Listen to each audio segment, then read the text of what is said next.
అదే 30 సంవత్సరాల వయసులో ఉన్న అబ్బాయి మొగుడు చచ్చిపోతే అబ్బా మళ్ళీ పెళ్లి చేస్తారంట సూపర్ గా గుడి చేపించి కాసాయి గుడ్లు కట్టుపించి బాయికి నీళ్ళ కొద్దే కుర్రోళ్ళు రాళ్ళు వేస్తారేమోనని ఇంట్లో కూర్చోబెట్టేవాళ్ళు మీరు ఎదవరా మేము ఎదవలయ్యా ఆచార ధర్మం అయ్యా ఆచార ధర్మం ఆచారం అయితే నేను కడిచేస్తాను నా చెప్పు తింటమయ్యా ఏమిటయ్యా చెప్పు తింట విషయం చెప్పయ్యా చెబుతాను ఎత్తుగా అంత ఎత్తు కదా రాయలు అదే ముత్త సాలే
వచ్చేత్తయ్యా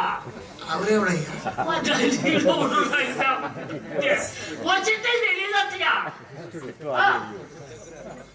వశిష్ఠుడు వారా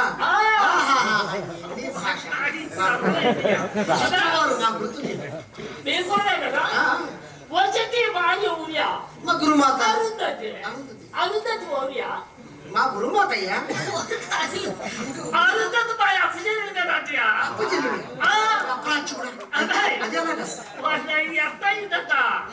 చూడ అరుంధతి చండాలకు మహాముని సాక్కుంటున్నాడయ్యా అరుంధతినే చండాలకు మహాముని సాక్కుంటుంటే అబ్బాయి అట్ట చేసి యుక్త వయసుకు వచ్చింది వయసుకొచ్చిన అబ్బాయికి పెళ్లి చేయాలని చెప్పింది చండాలకు మహాముని 33 కోట్ల మునీశ్వరులందరినీ కూడా రప్పించి వరుసగా వారు రుచో కూర్చోబెట్టి అయ్యా నా కూతురు జాతి చెప్పుతో నీళ్లు తీసుకొచ్చి మీ దోషిట్లో పోసుకుంటా పోతుంది ఎవరైనా ఆ దోషిట్లో నీళ్లు 7 గడియలు కానీ ఆపగలిగితే వాళ్ళకి నా కూతురించి పెళ్లి చేస్తారట అందరూ ఆ దోషులు పట్టారు నీళ్లు పోస్తుంది గడి కాదు అడగని కూడా ఆపుకోలేకపోతున్నారట వశిష్ఠుడు తప్పనిష్ఠి గరిష్ఠుడయ్యా మహానుభావుడు ఆ వశిష్ఠుడు 7 గడియలు నిలబెట్టుకోగలిగాడంట ఆ నీళ్లు.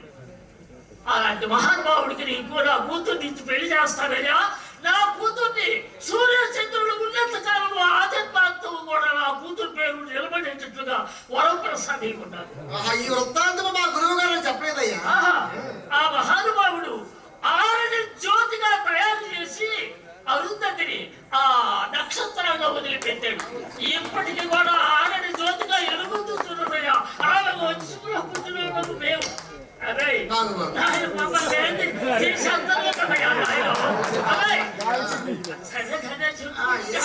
కదా చూడ తొలగడే నోరు పడిపోయేటట్టుగా అరుతుట్టుగా ఆయన ఇక్కడ బయలుదేరి మొక్క వేసుకొని ఎత్తాడు.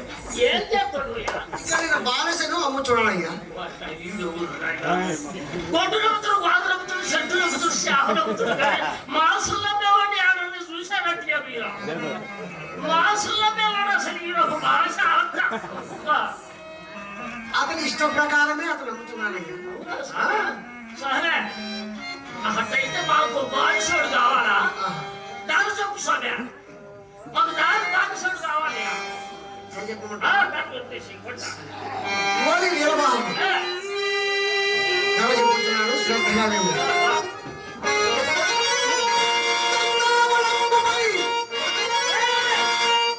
ఏమిటి సందేహం? నీకు తెలగదా చెప్తుంది? ధరేనయ్యా చెప్పేది చెప్పాలా? సరే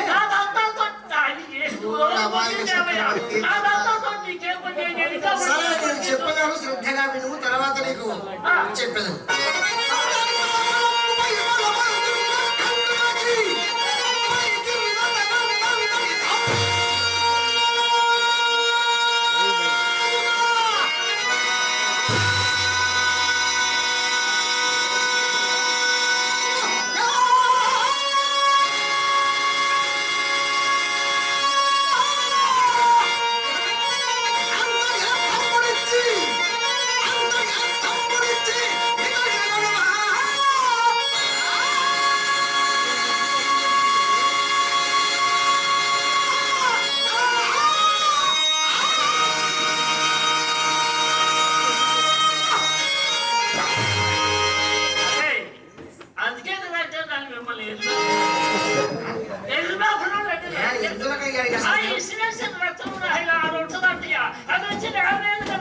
అమాయక చక్రవర్తి ఆ రత్నం చూసావు, అది మా విశ్వామిత్ర మహర్షి తమ ప్రభావం చేత కైకి విశ్వ రత్నం పైనే ఉంటుంది. ఆయన పైనే ఉంటుంది.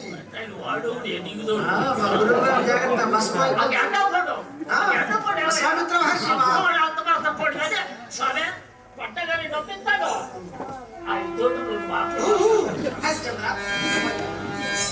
సరే మీ పేరేం సరే? హరిశ్చంద్రుడనయ్యా. అది నాకు రోజు తెలియదు కానీ సరే నా పేరు ఎక్కడి నుంచి నీకు తప్పించుకుంటున్నా. నువ్వు నాకు దాసుడియా. ఏడు దాచు అని పిలుస్తా. ఎక్కడేనా? ఏడు దాచు ఏడు దాచు అదే ఏడు దాచు అయ్యా అదే నాకు నచ్చావు కానీ ఈ పుట్టెత్తుకొని ఈ దారిని వల్లకట్టుకోవాలి. ఒంటరిగా ఆ వల్లకట్లో కాపులా పడ్డాను రాత్రి అంతా. పేరు సమాలియా. సుఖం తీసుకొని దానం చేయాల.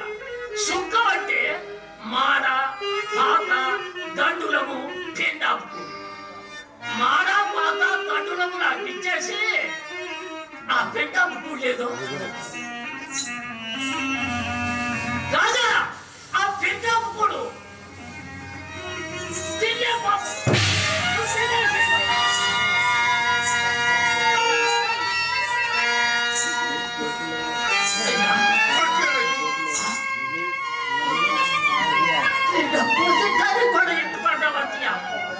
అయ్యా ఆ నిజకే ఇష్టపడుతుందనే నాన్నవాడు ఓడలేనట్టుగా భార్య పిల్లలు ఓడలేదా అని ప్రస్తుతము లేదు.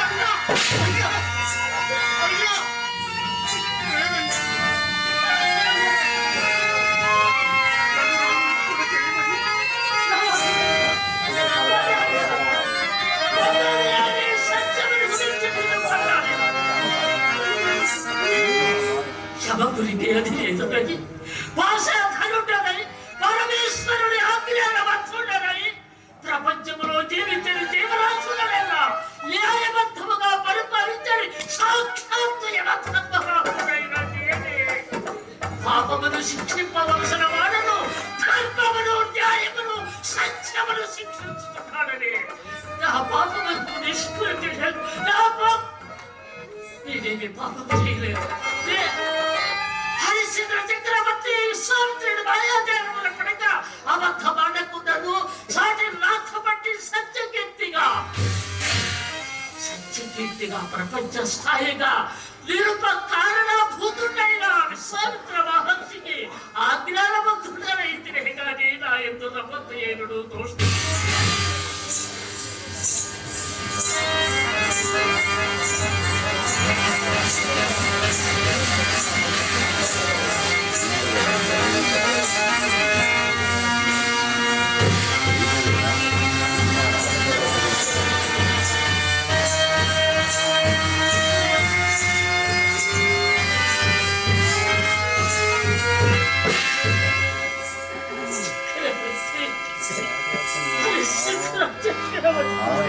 아,